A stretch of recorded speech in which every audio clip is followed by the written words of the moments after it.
Poluan atau polisi wanita menjadi titik balik karakter Polri sekaligus menjadi garda terdepan untuk meraih kepercayaan publik demi tegaknya marwah institusi Korps Bayangkara.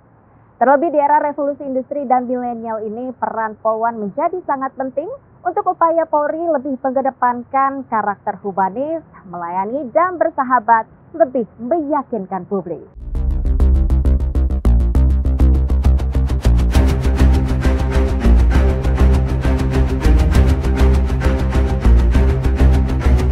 Polisi wanita atau disingkat Poluan adalah satuan polisi khusus yang lahir pada 1 September 1948.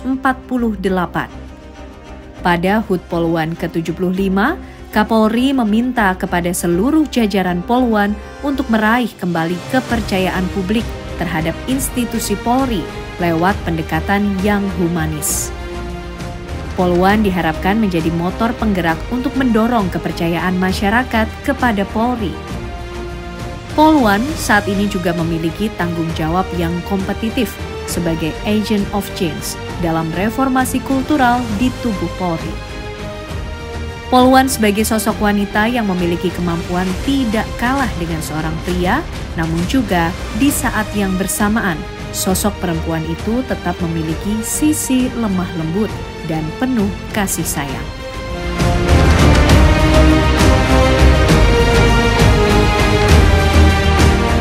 Reformasi kultural yang dilakukan Polri saat ini dilakukan dengan dua metode, yakni rule-based definition dan value-based definition. Pertama, rule-based definition sesuai arahan Kapolri adalah dengan cara menyerap dan mendengar aspirasi masyarakat. Kedua, dengan cara value-based. Hal ini membutuhkan komitmen dan kerja keras bagi seluruh personil kepolisian dengan terus menanamkan nilai-nilai tribrata dan catur prasetya serta saling mengingatkan satu lainnya untuk selalu berbuat kebaikan. Halo pemirsa, jumpa lagi dalam program Bintang Bicara bersama saya Yohana Gabriela. Dalam episode kali ini kita akan membahas Poluan pulihkan kepercayaan publik terhadap institusi. Nah, dalam membahas ini kita sudah bersama dengan Ibu Brigjen Pol Dr. Nurul Azizah SIK MSI selaku Direktur Program Sarjana Sekolah Tinggi Ilmu Kepolisian. Selamat pagi Ibu Nurul, gimana kabarnya Ibu, sehat? Pagi Mbak Yo, baik. Luar biasa, Bu Nurul yang sudah sangat cantik untuk bersama dengan kami di acara Bintang Bicara. Baik, untuk mengawali Ibu Nurul, sebetulnya apa sih yang memotivasi Ibu Nurul hingga akhirnya Ibu ini memilih karir sebagai Poluan? Ya, jadi motivasi saya waktu itu, waktu masih kecil ya Mbak ya, 33 tahun yang lalu tentu kami ingin mengabdikan diri kepada bangsa dan negara melalui jalur kepolisian, namun juga ditunjang oleh adanya kesadaran bahwa polisi itu tidak hanya bisa diawaki oleh seorang laki-laki, tetapi juga bisa diawaki oleh seorang wanita. Nah, dari mana saya bisa tahu? Waktu saya masih sekolah itu sering melihat dulu film-film kartun ya, Police Academy. Itu jadi di situ ada salah satu pemerannya menjadi anggota Poluan, sehingga itu juga menjadi salah satu inspirasi saya untuk memotivasi untuk menjadi anggota Poluan. Oke, nah itu kalau Ibu lihat dari televisi pada saat itu ya Bu ya. Lalu saat ini sekarang Ibu sudah menjalankan sebagai seorang Poluan. Nah, menurut Ibu sendiri untuk peran Poluan ini, apakah di institusi Polri dan juga di tengah masyarakat ini apakah sudah sesuai dengan apa yang Ibu lihat atau seperti apa dari Ibu Nurul? Ya, jadi menurut saya peran Poluan bagi institusi Polri itu sangat penting. Yang pertama tentu memberikan keberagaman, kemudian Poluan sendiri memiliki perspektif yang unik yaitu dengan empatinya, kemudian kedekatannya bisa lebih mudah dengan masyarakat ketika menangani suatu masalah, terutama terkait dengan isu-isu sosial yang berkaitan dengan perempuan dan anak serta komunitas yang rentan seperti itu, Mbak Yohana. Jadi menurut saya peran Poluan saat ini sangat penting. Oke, ini berarti memang juga cukup sesuai sama yang Ibu lihat pada saat itu di layar kaca pada saat itu ya Bu ya. peran Polwan yang hingga saat ini Ibu juga tetap menjadi seorang Polwan yang tadi Ibu sampaikan. Nah, tapi kalau dari Ibu Nurul sendiri, mengapa menganggap peran Polwan ini tadi Ibu sempat mengatakan sangat penting dan juga bahkan ini menjadi kunci ya untuk memperbaiki kepercayaan publik terhadap institusi? Ya, jadi Polwan itu menjadi peran kunci untuk memperbaiki citra positif di kalangan masyarakat karena di dalam melaksanakan tugas-tugasnya itu menggunakan pendekatan-pendekatan yang lebih empatik seperti itu. Kita ketahui bersama bahwa seorang wanita juga kan sebagai seorang ibu, ketika dia menghadapi suatu permasalahan mungkin pendekatannya bisa berlaku seperti seorang ibu kepada anaknya. Ya, sehingga di dalam memperoleh informasi akan lebih mudah.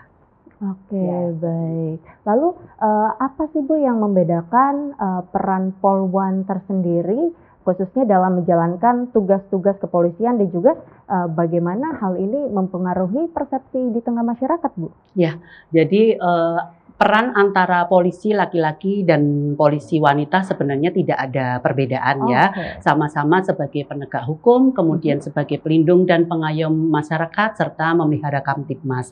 Namun dalam pelaksanaannya mungkin seorang anggota Polwan itu menggunakan pendekatan-pendekatan yang lebih sensitif, lebih empatik seperti saya sampaikan tadi, sehingga di dalam mendapatkan atau memperoleh informasi akan lebih mudah dengan cara-cara seperti layaknya seorang ibu terhadap anaknya, kemudian berbincang-bincang selayaknya teman sehingga akan lebih mudah untuk mendapatkan informasi, dan itu tentunya akan memberikan kepercayaan masyarakat terhadap Polri sebagai pelaksanaan tugas sebagai seorang Polwan karena mereka lebih percaya untuk memberikan informasi kepada kami seperti itu. Oke, baik. Lalu bagaimana untuk Polwan tersendiri ini berperan dalam membantu membangun kembali kepercayaan masyarakat terhadap institusi Polri seperti spesifiknya ini seperti apa sih Bu?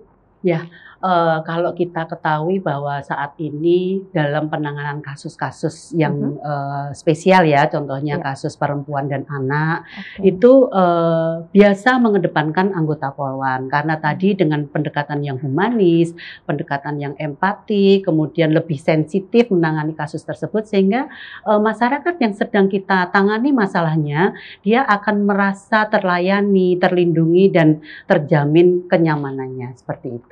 Bu Nurul, tadi Ibu sempat juga menyinggung mengenai peran secara spesifik ya, tapi sebetulnya bagaimana keterlibatan dari Polwan tersendiri ini memberikan pelayanan yang sensitif, terus peduli terhadap korban kejahatan dan juga khususnya ini terhadap perempuan dan anak-anak yang tadi sempat disinggung, mungkin bisa dijelaskan kasus realnya seperti apa begitu Bu? Ya, jadi kalau kita bicara kasus real tentu saya tidak bisa menyampaikan ya karena saya tidak pernah menduduki di jabatan tersebut. Namun demikian memang Polwan banyak dilibatkan dalam unit-unit yang menangani kasus terkait dengan perempuan dan anak. Bahkan telegram terbaru nih, ada salah satu Pati Polwan yang ditunjuk sebagai direktur PPA dan PPO di Bareskrim Polri. Artinya direktorat itu yang menaungi unit-unit di bawahnya yang menangani kasus-kasus terhadap perempuan dan anak. Seperti itu Mbak Yohana. Lalu berikutnya bagaimana seorang Polwan ini membangun hubungan yang positif dalam masyarakat, terutama dalam kelompok rentan dan juga membutuhkan perlindungan yang khusus ini Bu? Ya, jadi peran Polwan sendiri untuk mendukung hal tersebut ya, terdapat beberapa program-program yang memang dilaksanakan oleh Polwan, misalnya Polisi Sahabat Anak seperti itu. Kemudian juga mereka melakukan seperti bakti sosial, kemudian mereka melakukan kegiatan bakti kesehatan, melakukan penyuluhan dan sosialisasi yang tujuannya adalah mengembalikan citra positif Polri masyarakat terhadap Polri dan juga memberikan sosialisasi pemahaman terkait dengan hukum dan keamanan seperti itu. Wah, ternyata sudah ada banyak program-program khusus untuk Polwan, untuk masyarakat begitu ya. Tapi kalau misalnya bisa Ibu jelaskan, ini mungkin dalam waktu dekat program-program yang akan dilaksanakan seperti yang tadi Ibu sampaikan, ini apa sih dari Polwan untuk masyarakat ini, Bu? Ya, kalau terkait dengan biasanya mendekati Hari Polwan, itu Polwan melakukan serangkaian kegiatan, yaitu misalnya pengaturan lalu lintas dengan operasi simpatik ya, mungkin dengan membagikan bunga dan sebagainya. Kemudian Polwan go to kampus. Jadi Polwan pergi ke kampus-kampus ya tadi untuk melakukan sosialisasi terkait dengan hukum, kemudian terkait dengan kegiatan-kegiatan yang bisa mendukung keamanan daripada adik-adik kita di kampus maupun di sekolah ketika melakukan kegiatan dan sebagainya. Oke, berikutnya Bu Nurul, sebetulnya bagaimana untuk dari Polwan sendiri menunjukkan profesionalisme dalam penegakan hukum, terutama dalam penanganan kasus-kasus yang melibatkan kekerasan terhadap perempuan dan juga anak? Ya, jadi terkait dengan hal tersebut untuk menunjukkan profesionalitas Polwan tersebut di dalam melaksanakan tugasnya, dia senantiasa harus mengetahui aturan-aturan atau prosedur yang berlaku ketika melakukan tugas-tugasnya dalam menangani masalah atau kasus tersebut, dan juga tidak melupakan pendekatan-pendekatan yang empatik dan sensitif ketika menangani kasus tersebut. Oke, itu mungkin bisa menjadi yang digarisbawahi ya untuk sebagai seorang Polwan menjadi lebih sensitif lagi untuk menangani kasus-kasus untuk perempuan dan juga kekerasan terhadap anak. Menurut sebagai seorang direktur program Sarjana Sekolah Tinggi Ilmu Kepolisian, nah apa saja sih untuk tugas maupun juga wewenang yang Ibu lakukan? Ya, jadi kalau tugas pokok sebagai Direktur Program Sarjana tentu kita membantu pimpinan dalam menyelenggarakan proses belajar mengajar. Nah, rangkaian proses belajar mengajar tersebut sangat banyak, Mbak. Jadi penilaian di Sekolah Tinggi Ilmu Kepolisian ini terhadap mahasiswanya tidak semata-mata di bidang akademik. Akademik artinya dia dari segi kompetensi keilmuan ya, tetapi juga kita ada penilaian terkait dengan mental kepribadian, artinya perilaku daripada mahasiswa juga itu dinilai, itu menjadi tanggung jawab kami juga untuk membina mereka tetap berperilaku yang baik seperti itu. Kemudian juga mereka dibutuhkan fisik yang prima, sehingga penilaiannya kita meliputi akademik, kemudian jasmani untuk fisik dan mental untuk perilakunya seperti itu. Oke, ini berarti komplit ya, nggak cuma dari luar tapi juga dari akademik, bahkan juga dari sikap kepribadian ya, dari masing-masing mahasiswa ya, di sana. Lalu apa saja program-program yang sudah atau sedang dirancang di program Sarjana di STIK sendiri, Bu? Ya, tentu selain proses pembelajaran, mereka juga melaksanakan kegiatan-kegiatan lain yang termasuk dalam pola pengasuhan, yang mana goal terakhir atau tujuan daripada pendidikan ini adalah mereka sebagai problem solver di masyarakat. Sehingga pelatihannya adalah mereka setiap dalam seminggu bisa 2 kali turun langsung ke masyarakat untuk melaksanakan program semacam ngopi bareng dengan masyarakat. Tuh ngobrol-ngobrol, menanyakan permasalahan apa yang ada di sini, kemudian di situ akan mendapatkan informasi. Selanjutnya kita juga ada program kerjasama dengan kepolisian luar negeri yang pernah kita laksanakan, antara lain short course dengan Korea Selatan. Mungkin ke depan kita akan menambah negara lagi ya, sehingga mahasiswa kami lebih awal bisa mengetahui atau membandingkan tugas-tugas kepolisian di Indonesia dengan tugas-tugas kepolisian di luar negeri, sehingga mereka akan lebih kaya lagi pengetahuannya terkait dengan bagaimana nanti melaksanakan tugas di lapangan. Selain itu juga kami menerapkan sistem baru di dalam ujian bagi mahasiswa, yang awalnya kita hanya menerapkan sistem esai, hanya memberikan jawaban secara tertulis, tetapi untuk sekarang mahasiswa angkatan 82 Mbak, sekarang jumlah mahasiswa kami ada 307. Wow. Ya, 44 diantaranya adalah wanita, dan sekarang kita sedang melaksanakan ujian dengan sistem sebagian adalah CAT dengan menggunakan menggunakan computerized ya, kemudian 60% dengan menggunakan sistem essay seperti itu. Wah, keren sekali karena mengikuti perkembangan zaman, jadi udah mulai ke komputerisasi dan juga bahkan program-program yang tadi Ibu sampaikan juga sangat menarik sekali ya Bu ya. Nah, berikutnya tadi Ibu sempat membahas mengenai Polwan hanya 44 dari 300 lebih mahasiswa di sana, yang wanitanya cuma 30-an ya, 44 ya Bu ya. Nah, lalu sebetulnya ada yang menjadi berbeda nggak sih atau pembeda untuk proses rekrutmen antara wanita dan juga pria ini, Bu? Ya, jadi untuk proses rekrutmennya tidak ada perbedaan antara polisi laki-laki dengan polisi wanita untuk masuk ke STIK, tetapi memang sumber daya yang tersedia memang lebih sedikit. Ketika mereka di Akpol, jumlahnya juga satu angkatan tidak sebanyak yang laki-laki, sehingga pada saat masuk ke PTIK pun jumlahnya 300 sekian dari 44 sekian dari 307. Menurut saya sih sudah sangat baik saat ini. Oke. Tadi Ibu juga sempat sampaikan mengenai kondisi prima yang juga dinilai nih. Tentu kondisi pria dan wanita ini kan berbeda. Apakah juga ada pembeda juga dalam hal kondisi fisik antara yang wanita dan juga pria ini, Bu? Ya, untuk pemberlakuan tidak ada perbedaan, karena memang sudah ada aturan dan ketentuannya. Jadi misalnya lari, ya, lari itu untuk wanita nilai berapa, itu untuk jarak berapa, demikian juga untuk laki-laki itu sudah ada aturannya. Jadi untuk apa yang mereka laksanakan itu tidak ada perbedaan sesuai dengan ketentuan yang berlaku. Wah, ini memang akhirnya bisa dikatakan adanya kesetaraan gender di sini. Luar biasa sekali dan memang hebat sekali 44 orang ini ya, termasuk Ibu juga yang menjadi seorang polwan yang lolos tahap rekrutmen tersebut. Saya dulu 4 orang, Mbak. Wah, makanya 4 orang. Saya menyampaikan luar biasa, sekarang sudah 44 dalam satu angkatan. Wah, pada saat itu 4 orang saya dari hanya 4 banyak? orang dari 160. Wah, luar biasa. Pasti menjadi primadona di sana ya, Bu ya? Kira-kira begitu. Oke, berikutnya yang akan kita bahas, Bu, ada gak sih kendala maupun juga tantangan yang dihadapi sebagai seorang direktur program sarjana STIK ini, Bu? Ya, secara tugas pokok selalu berbeda antara tugas di satu satker dengan satker lain, fungsi satu dengan yang lain.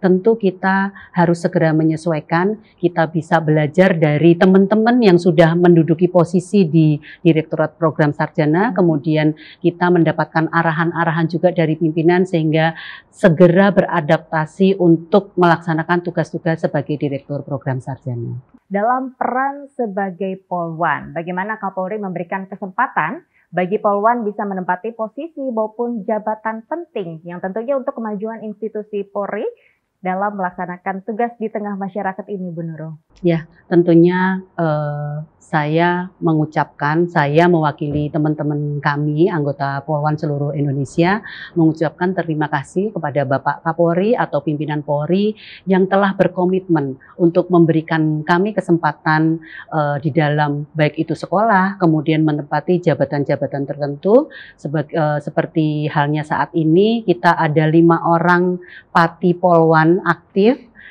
3 orang menduduki jabatan struktural, saya sendiri, kemudian yang terbaru Ibu Desi setelah menjadi psikolog utama di SDM, sekarang beliau mendapat kepercayaan untuk menjadi Direktur PPA dan PPO. Kemudian ada satu lagi Dr. Hastri, itu kemarin juga menduduki jabatan fungsional dan berdasarkan telegram yang terbaru beliau juga sudah menduduki jabatan struktural sebagai Kepala Biro di Pusdokes Polri. Kemudian kami juga mempunyai 2 pati Polwan yang ada di BIN di luar struktur. Kemudian selain itu juga kami memiliki rekan-rekan Polwan yang menduduki jabatan-jabatan strategis baik itu di tingkat kewilayahan maupun di tingkat Mabes Polri. Kalau kewilayahan contohnya sebagai Kapolres, Kapolsek, Kasat dan Kanit di kewilayahan. Kemudian juga kami memiliki Polwan-Polwan yang mengemban misi dunia. Jadi mereka bertugas di luar sebagai menjalankan misi perdamaian. Seperti itu. Wah, keren sekali Pak Kapolri yang memberikan kesempatan seleksinya disamaratakan dengan yang pria, tetapi juga ternyata dalam hal jabatan dan posisi juga disamaratakan, semua mendapatkan kesempatan yang sama. Luar biasa sekali. Baik, Bu Nurul tadi yang sempat Ibu singgung yang juga cukup menarik perhatian saya dan juga mungkin penonton mengenai Ibu pada saat pendidikan hanyalah 4 wanita di antara ratusan mahasiswa ataupun ratusan pria pada saat itu.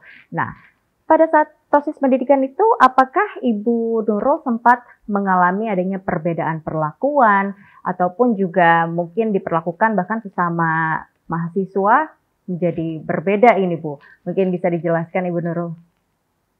Ini saya harus flashback ya, Iya. berapa tahun yang lalu, 2006, 18 tahun yang lalu. Jadi pada saat itu kami berempat di antara 160 orang, luar biasa, kami tidak mendapatkan diskriminasi dan semua kegiatan kita laksanakan tanpa ada keluhan. Yang paling kita tahu bahwa kita mampu adalah pada saat pertama kita ada kegiatan outbound yang mana kita perjalanan panjang dari Jakarta sampai dengan ke Bogor dan sebagainya, ke gunung. Kita bisa melalui itu dengan luar biasa tanpa mengeluh dan kita kembali ke kampus ini dengan sehat. Kemudian selama proses perkuliahan kami melaksanakannya tanpa satu hambatan dan bahkan kami menjadi seperti kakak-kakak bagi teman-teman kita, karena tadi kembali mungkin karena kita perempuan, jiwa-jiwa keibuannya, kemudian kita sensitif, kita empatik, sehingga hubungan yang luar biasa antara mahasiswa satu dengan yang lainnya seperti kakak dengan adiknya, karena memang secara usia kami lebih tua dari mereka karena dari sumber yang berbeda, sehingga proses itu sampai dengan hari ini jalinan kekeluargaan kami masih terhubung seperti itu, Mbak. Wah, mantap sekali Ibu Nurul, pengalaman yang dilalui yang ternyata memang tidak ada diskriminasi, yang pria pun juga menghormati dan tetap menghargai Ibu sebagai wanita pada saat itu ya. Luar biasa sekali. Nah, berikutnya Ibu, ini mengenai tugas dan tanggung jawab pada pendidikan di STIK. Ini bagaimana sih mengimplementasikan reformasi kultural dalam mendidik dan mempersiapkan sumber daya manusia yang kompeten untuk institusi Polri ini, Bu? Iya, jadi kalau kita bicara reformasi kultural, kita ada namanya kegiatan-kegiatan pengasuhan, kemudian itu bisa dilakukan kapan saja, karena setiap mahasiswa itu memiliki semacam mentor ya, mungkin 10-20 mahasiswa punya 2 mentor, sehingga itu tadi seperti saya sampaikan ada bimbingan-bimbingan terkait perilaku, seperti itu. Kemudian setiap hari Kamis juga kita ada bimbingan rohani, baik itu Muslim, Nasrani, maupun agama-agama yang lain, semuanya di hari Kamis kita pagi sebelum pelajaran kita adakan bimbingan rohani. Jadi di sini kegiatan mahasiswa dari mulai bangun tidur sampai dengan mau tidur semuanya tertata, Mbak. Wah, keren sekali, sangat teratur begitu. Nah, berikutnya nih Bu, soal saat ini kita kan tengah mengalami perkembangan zaman. Apalagi saat ini di dunia pendidikan di STIK, kita juga sudah menghadapi era 5.0. Nah, lalu bagaimana dari Polwan beradaptasi mengenai kondisi baru ini, Bu? Kalau untuk perkembangan teknologi kami tentu mengikuti ya. Tadi sudah banyak kita menggunakan media sosial, tentu terkait dengan penggunaan media sosial kita harus bijak juga ya sebagai anggota Polwan seperti itu. Namun untuk implementasi sendiri di Sekolah Tinggi Ilmu Kepolisian seperti tadi kami sampaikan bahwa untuk kegiatan-kegiatan yang memanfaatkan teknologi, tadi kita sampaikan bahwa kita ada ujian dengan sistem CAT. Kemudian kita juga absensi secara elektronik terhadap mahasiswa. Kemudian juga perkuliahan, kita sedang merencanakan perkuliahan dengan metode daring, tapi tidak dilakukan secara terus-menerus.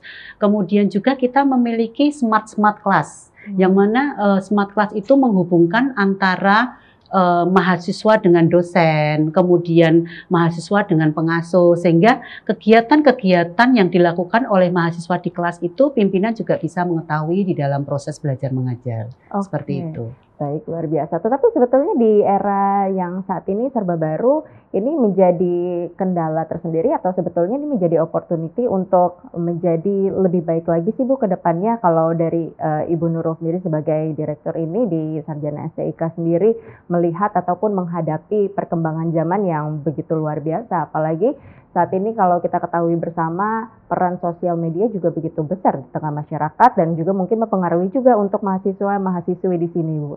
Ya, menurut saya perkembangan teknologi merupakan tantangan yang tidak bisa kita hindari, sehingga menurut saya itu merupakan opportunity ya untuk ke depan lebih baik, lebih mudah sebagai pendukung di dalam proses belajar mengajar. Karena kalau kita bicara terkait dengan belajar secara konvensional, kita harus bertatap muka misalnya dengan dosen. Tetapi dengan adanya perkembangan teknologi di PT IKA juga sudah ada portal pembelajaran, Mbak. Jadi kita bisa mengambil bahan-bahan ajar dari portal tersebut, kemudian sudah terhubung dengan perpustakaan dan sebagainya, sehingga menurut saya itu merupakan opportunity yang menguntungkan kita dan mempermudah di masa yang akan datang. Wah, luar biasa sekali.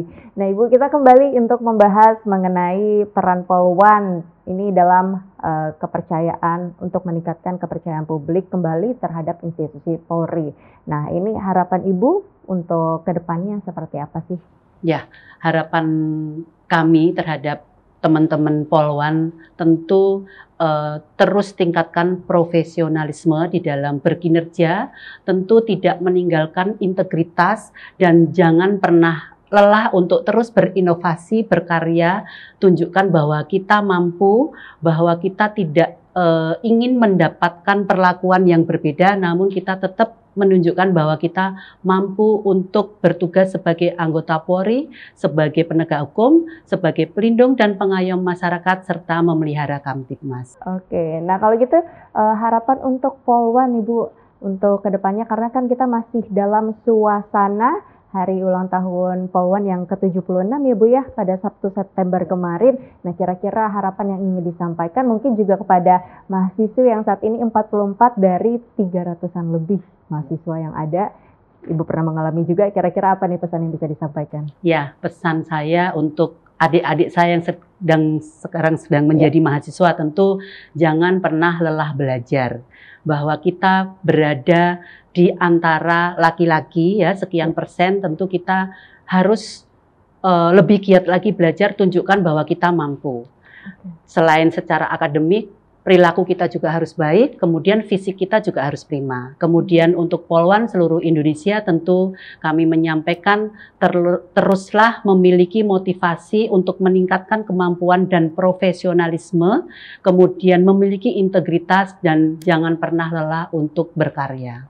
Amin, semoga ini bisa menjadi catatan dan kita perjuangkan bersama untuk Polwan di luar sana dan juga mahasiswa yang tengah berjuang di sana.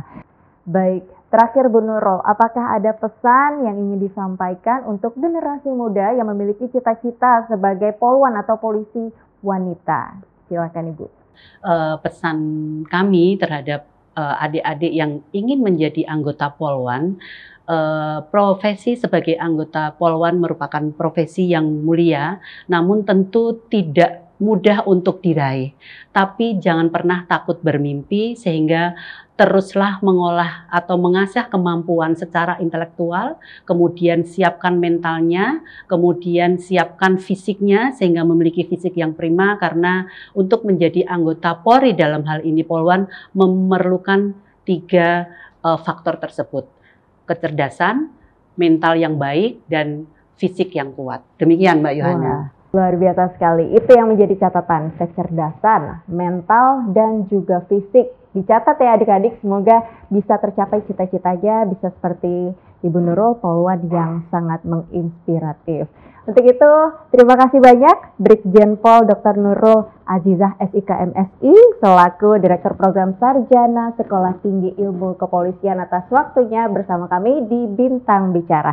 Tentu Bintang Bicara akan hadir di episode berikutnya dengan informasi seputar kepolisian yang tentunya sangat menarik dan inspiratif. Untuk itu, saya Yohana Gabriela pamit undur diri. Salam presisi.